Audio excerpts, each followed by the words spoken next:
So I'm really tickled with this. This is a quick update on my previous video about using door stops to lock down my rolling tool chest.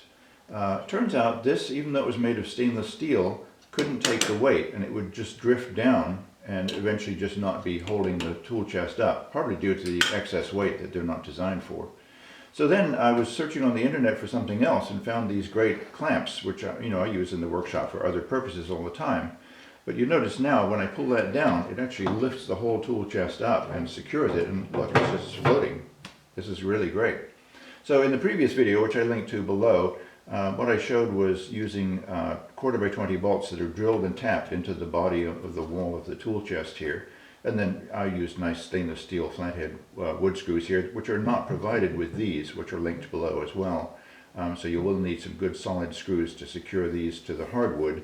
And I also do recommend using hardwood here. I used very hard maple wood, but I would not use pine because it's just not going to be strong enough to take all the stresses here. So I'm really tickled with this. Once this is locked down, the movement is very, very slight. It's as good as it's going to get. So I'm very pleased with this upgrade.